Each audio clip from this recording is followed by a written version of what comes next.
बच्चों, आज हम देखेंगे कि जलीय विलयन में अम्ल और क्षारक क्या करते हैं।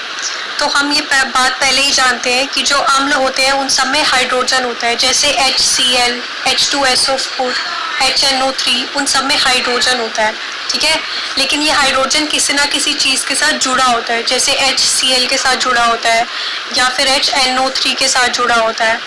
लेकिन जब हम इस अम्ल को जल में डाल देते हैं तो हाइड्रोजन आयन अलग हो जाता है और जिसके साथ भी ये जुड़ा हुआ है वो अलग हो जाता है। अब ये जो फ्री हाइड्रोजन आयन है, जो किसी के साथ भी नहीं जुड़ा हुआ, ये बहुत सारी और प्रॉपर्टी शो कर सकता है क्योंकि अब ये फ्री हो गया है। जैसे ये विद्युत का चालन कर सकता है, और क्या कर सकता है, ये नीले लिटमस को लाल बना देगा क्योंकि अब जो अम्ल है वो फ्री है, वो अपनी प्रॉपर्टी अब दिखा सकता है हमें। अच्छा, अब हमने देखा था कि जो क्षार होते हैं वो क्या बनाते हैं, उन सब में OH होता है, जैसे NaOH, CaOH whole twice, MgOH twice. तो इन सब में क्या होता है, OH होता है। OH को क्या कहते हैं, हाइड्रोक्साइड। ठीक है, जितने भी क्षार होंगे वो सब क्या होंगे, उन सब के अंदर हाइड्रोक्साइड आयन होगा और वो जल में क्या करेंगे, हाइड्रोक्साइड आयन को फ्री कर देंगे। हाइड्रोक्साइड आयन अलग हो जाएगा और वो जिसके साथ जुड़ा हुआ है वो अलग।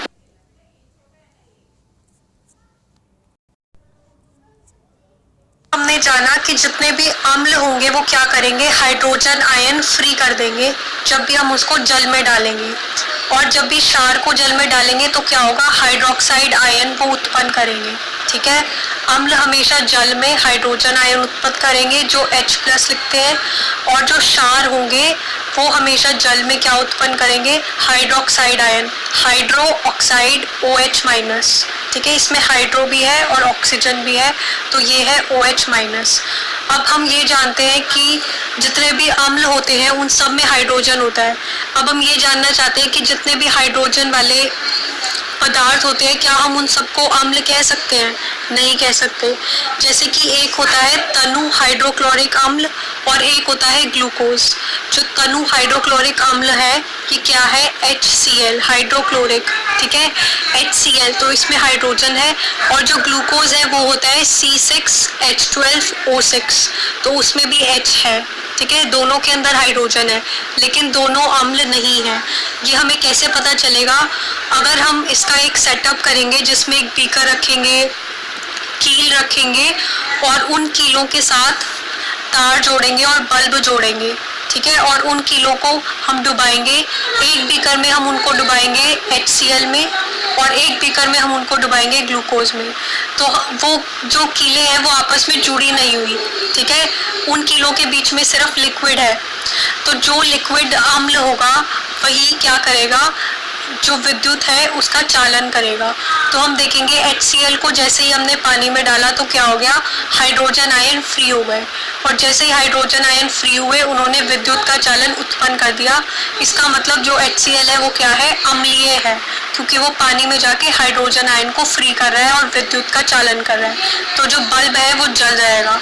लेकिन जो ग्लूकोज है, हम जब कीलों को रखेंगे और उनके अंदर ग्लूकोज होगा सिर्फ, तो विद्युत का चालन नहीं हो रहा, मतलब वो अम्ल नहीं है, क्योंकि अगर अम्ल होता तो वो क्या करता है, जल में जाके हाइड्रोजन आयन उत्पन्न करता।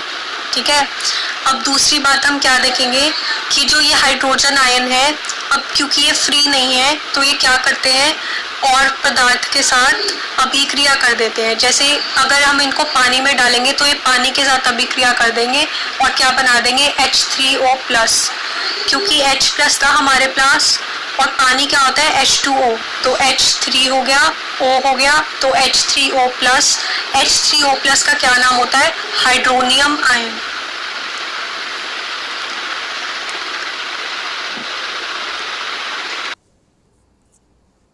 ये समझते हैं कि क्षार और क्षारक के अंदर क्या डिफरेंस होता है।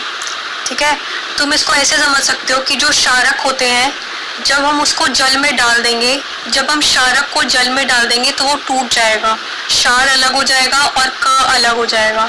ठीक है, ऐसा असली में नहीं होता, समझने के लिए समझ रहे हैं हम कि क्षारक जो है जब वो जल में घुलनशील होगा तो उसको क्या कहेंगे, क्षार कहेंगे।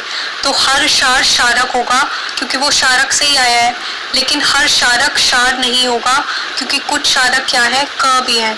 तो जितने भी घुलनशील क्षारक है उनको क्या कहेंगे, क्षार कहेंगे। इसके बाद हमें एक और चीज़ समझनी है कि जो अम्ल होता है वो बहुत ही खतरनाक होता है। वो खतरनाक क्यों होता है? क्योंकि जब भी उसको हम जल में डालेंगे तो एक अभिक्रिया होगी जो ऊष्माक्षेपी होगी। हमने पढ़ा था ना, 2 टाइप की अभिक्रिया होती है। एक होती है ऊष्मा शोषी, वो शोषण करती है ऊष्मा का, उसे ऊष्मा चाहिए होती है। और एक होती है ऊष्माक्षेपी, ऊष्माक्षेपी आक्षेप करती है ऊष्मा का, ऊष्मा निकालती है।